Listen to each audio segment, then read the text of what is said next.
Olá, o Pauta Especial está no ar. Hoje o programa vai celebrar o folclore alagoano, afinal somos o estado com maior diversidade de folguedos em todo o país. Aqui no estúdio vamos conhecer um pouco sobre eles e também falar das nossas lendas, histórias, festas religiosas, personalidades importantes do nosso estado e principalmente o legado que deixam para as próximas gerações.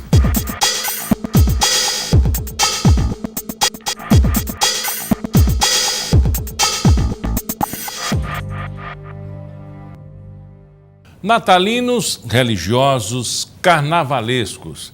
Alagoas é o estado que possui a maior diversidade de folguedos em todo o Brasil. Mas o folclore do nosso estado vai bem além. Temos lendas, histórias, festas e personalidades que mantêm vivas as tradições. Uma riqueza cultural que vem sendo passada de pai para filho ao longo de gerações. E é sobre isso que vamos conversar aqui no estúdio com a folclorista e historiadora Carmen Lúcia Dantas. Alguma particularidade na história que fez com que Alagoas tivesse esse legado tão rico? Não é uma particularidade por ser o Nordeste, mas Alagoas, desde o início, muito agrário e continuou. Nós ainda vivemos do doce e do amargo do açúcar, da cana-de-açúcar. Então, esse fato de termos origem e de continuarmos tendo na vida agrária, na economia que brota da vida agrária, do meio agrário, isso contribui para que esses folguedos permaneçam por mais tempo na tradição alagoana, porque estamos todos plantados nessa origem agrária, não é? Então, qualquer um desses folguedos que assistimos hoje nos reportam para a nossa própria infância. E isso atiça a nossa memória e compõe toda uma tradição. E uma particularidade que eu encontro é que o gosto pela coisa, né? É verdade. O gostar de fazer, o gostar de assistir e o gostar de registrar. É. Porque registrar hoje, né, é bem fácil, né? Isso. Registrar até 95, década de 90 para cá, as coisas se facilitaram. Agora, essa particularidade de pessoas, né? Porque quem faz a história é a pessoa. Né? Isso. Ele existe, mas é a pessoa que faz a história. Existem exponenciais pessoas que se dedicaram a isso, conhecidas, né? E Sim. que a gente pode até lembrar, como Theo Brandão. Theo Brandão, exatamente, eu ia lhe dizer isso, Theo Brandão. Theo Brandão era acadêmico de medicina em Salvador, quando surgiu aqui no Brasil o gravador. E ele foi dos primeiros a adquirir um gravador no Brasil para gravar os folguedos que ele estava acostumado a ver na Viçosa. E também em Salvador, ele começou a ver o interesse por esse viés da cultura, que é a cultura popular, que a partir do final do século XIX, houve na Inglaterra um despertar para a importância da cultura popular como um registro de uma comunidade, de um país.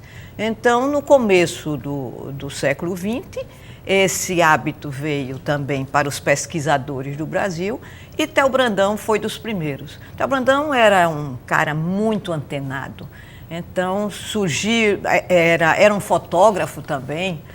Então, ele, quando veio, ainda acadêmico, começo do século XX, foi para Viçosa, para a sua Viçosa, e começou a gravar as manifestações que ele estava acostumado a ver no terreiro das Casas Grandes, lá do seu pai, dos seus tios, e a estudar essas manifestações.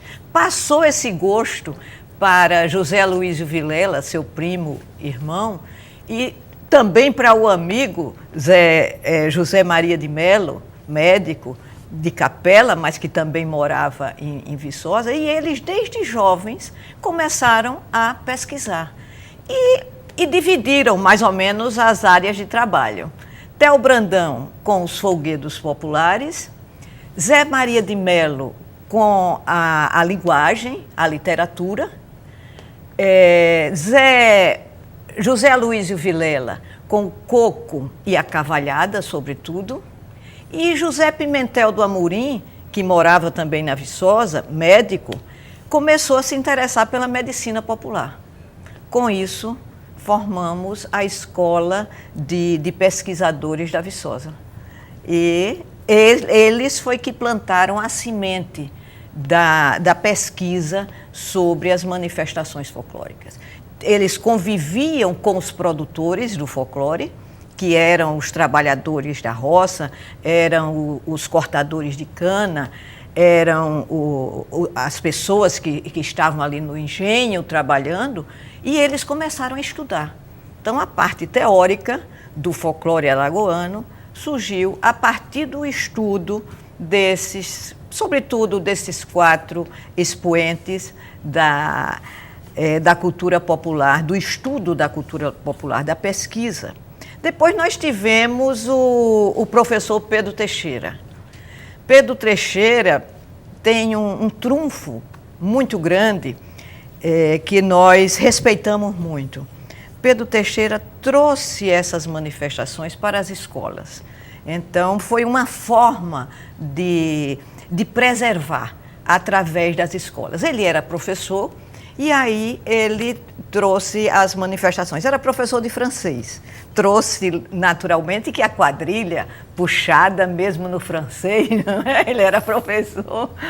E as outras manifestações passaram a ser frequentes nas escolas, justamente em uma época em que os folguedos autênticos estavam se extinguindo. Por quê? Porque estava mudando o panorama econômico do Estado. As casas grandes já estavam sendo trocadas pelas mansões urbanas. As casas grandes do interior já não tinham mais, já não serviam mais de moradia para as famílias senhoriais. Agora eram as mansões urbanas. Então os folguedos começaram a perder o sentido original, que era o do lazer para a Casa Grande. O do lazer e também o de incentivar a manutenção daquele sistema econômico e social. Por isso, os nossos folguedos, os nossos folguedos mais antigos, eles exaltam o dono da casa e a dona da casa. Eles exaltam o sistema econômico das grandes propriedades, porque eles eram financiados pelos senhores de engenho. Vamos até exemplificar isso. O dono da casa. Enfim, nos cânticos, né? Nos cânticos. Senhor dono da casa, senhora dona da casa é quem pode vestir véu.